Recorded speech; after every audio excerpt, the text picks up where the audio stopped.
समस्त को नूतन वर्षर अभिनंदन। 2026 मसीहार जानुरी मासर प्रथम 15 दिन ओडिशार पाणीपाग पूर्वानुमान कौन रहा। हाँ आज्ञा मुझे कलाकन सामंतरे आप देखते Odisha weather update YouTube channel. आपण को आम चैनल को स्वागत। जदि कहबा ताले जानुरी 1-2 राज्य में शीत कम यार मुख्य जदि कारण कहबा ताले उत्तर भारत में पश्चिम झड़ लगी रही जहाँफल कि उत्तर भारत ठंडा वायु ओडिशा मध्य प्रवेश करिपारिबो नाही, जहाँफल कि ठंडा कम रहिबो। पूर्व एवं दक्षिण भागरू ओडिशा को वायु प्रभावित होब, अर्थात आरब सागर वायु ओडिशा दे बंगोपसागर पर्यंत जीवा, जहाँफल कि राज्य में कुहुड़ीर प्रभाव मध्य देखा मिल। अर्थात यदि कहबा ताले 1-3 तारिख सकाळ पर्यंत राज्य में घन कुहुड़ी एवं शीत कम देखा मिल।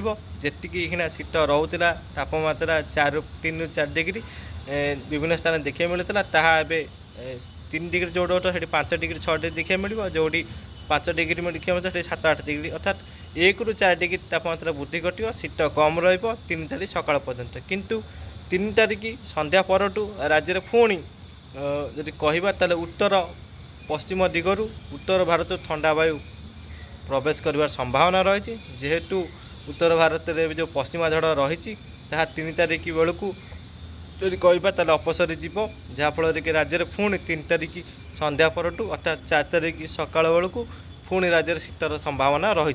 ये जो शीत र4 तारिख रु लगातार भाव 15 तारिख पर्यंत अर्थात जानुरी 15 तारिख पर्यंत ये शीत देखा मिलवार संभावना रही। बड़ धरण शीत जदि कहबा पड़वार संभावना रही। यार मुख्य जदि कारण कहबा जानुरी 4 तारिख परठू जानुरी 15 तारिख पर्यंत उत्तर भारत सेमती बड़ धरणर पश्चिमा झड़ प्रभाव देखा न मिल पारे।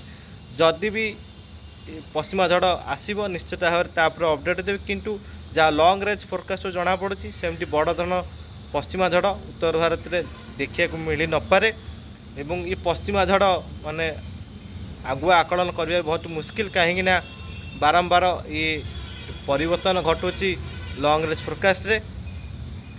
ये केतबेले भी तार बदली पारे पागरे, तो निश्चित भाव जदि भी पश्चिमा झड़ आसब निश्चित भाव में अपडेट देवी। किंतु गोटे बड़ धरण शीत ओडिशा रे देखा मिल पारे, अर्थात जानुरी 4 तारिख रु जानुरी 15 तारिख मध्य राज्य में बड़ धरण शीत देखा मिल।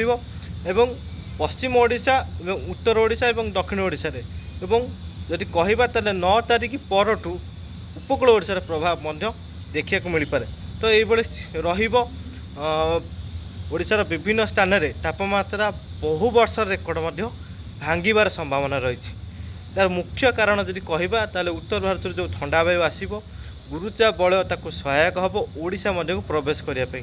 मध्य प्रदेश महाराष्ट्र उपर गुरुचा बल सक्रिय रहाँफल कि ओडिशा को जो मात्राधिक उत्तर भारत ठंडा वायु ओडिशा मध्य प्रवेश कर। उत्तर ओडिशा रे किसी जिला माने के तुषारपात बा जदि सकाळ बेला जदि काकर बिल बाड़ी किंबा कार घर उपर जो काकर पड़ो ताहा मध्य बरफ पलटि जावार संभावना रही। उत्तर ओडिशा पटेरे जदि 4-5टी जिला जमी मयूरभंज, केन्दुझर, सुंदरगढ़ ये सब अनुगुल जदि कहबा ताले कंधमाल, कोरापुट ये स्थिति उपजी पारे। विभिन्न स्थान में तुषारपात देखा मिल पारे।